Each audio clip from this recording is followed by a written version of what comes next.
Après 3 jours de travaux, la place est laissée à la fête. Ici, les membres du Lions Club International du district 403 à 4 célèbrent la fin du 7e congrès et ses acquis. Les Lions du monde entier sont en mission. C'est la mission 1.5. Nous avons tous accepté ce défi, c'est-à-dire d'accroître nos effectifs pour avoir plus d'impact sur nos œuvres. Parce que plus on est nombreux, plus on travaille ensemble et plus on impacte la communauté. Donc, nous sommes dans l'objectif, dans le défi mission 1.5 et le district 43 en 4 en très bonne voie, justement, pour relever ce défi. C'est l'apothéose, donc, pour ce congrès qui est le dîner de gala.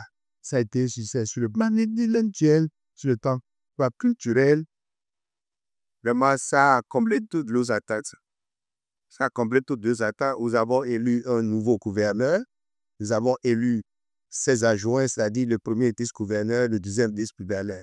Vous savez, vos Lions Club, les mandats sont d'une durée de 2 ans. Donc, à chaque congrès, on change de gouverneur. Enfin, ce congrès, nous avons changé. On a élu un nouveau gouverneur qui va prendre position le 1er juillet 2026. Ce soir, maintenant, on s'est vu pour pouvoir clôturer correctement le congrès avec le gala que nous avons, auquel vous-même vous avez vu comment les choses se sont très bien passées. On s'est bien régalé. Actuellement, nous sommes en train de finir de danser. Je pense que ceux qui ont encore de l'énergie vont continuer jusqu'au petit matin. Pour le gouverneur du district, la satisfaction est de mise. C'est un travail très fort. Un travail d'équipe qu'on ne saurait jamais faire seul. La preuve, il est à côté de moi. C'est un ancien gouverneur. Il est à côté de moi pour me guider, pour m'éviter les écueils, pour me dire le chemin à prendre, pour me dire ce qu'il faut faire pour que ça se passe bien. Nous avons assisté à un beau congrès avec une forte participation des Lions venus du nord, du sud, de l'est et de l'ouest. Mais c'était un sentiment de gratitude et de joie. Il y a eu des résolutions, c'est-à-dire des ateliers qui vont donc améliorer la qualité du recrutement et aussi la qualité de nos œuvres.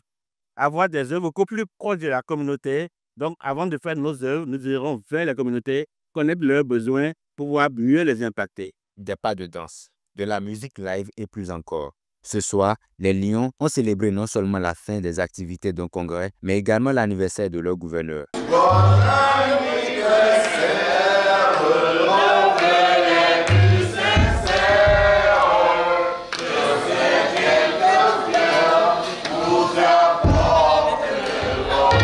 C'était l'occasion pour les membres du Lions Club International District 403 à 4 de formuler des doléances pour l'atteinte des objectifs à eux fixés. Je vais actuellement demander à ce que tous les amis Lions du district puissent soutenir la nouvelle équipe pour que le mandat 2025-2026 soit meilleur au mandat 2024-2025. C'est l'objectif, parce que nous avons un objectif global qui est un grand défi pour nous, atteindre 1.5. C'est-à-dire 1.5, c'est 1,5 million membres. Et je crois que chacun de nous doit s'y mettre pour que les clubs puissent faire de bons recrutements et que nous puissions atteindre cet objectif pendant le mandat 2025-2026. Le fondateur du Lions Club, qui est Melvin Jones, il dit qu'on peut aller bien loin sans avoir fait quelque chose à autrui. Et c'est ça qui nous quitte. C'est ce altruisme-là qui nous quitte. Le lion, il donne tout ce qu'il a pour autrui. C'est pas, on ne vient pas au Lions Club pour venir gagner de l'argent. Il y a un Lions Club partager ce qu'on a. Bon, c'est un idéal, c'est un choix que nous assumons tous. Moi, personnellement, j'en suis très fier. Il faut le rappeler, un peu plus tôt, ces Lions venus de partout au Bénin procédaient à l'élection du nouveau gouverneur pour le compte du mandat 2025-2026.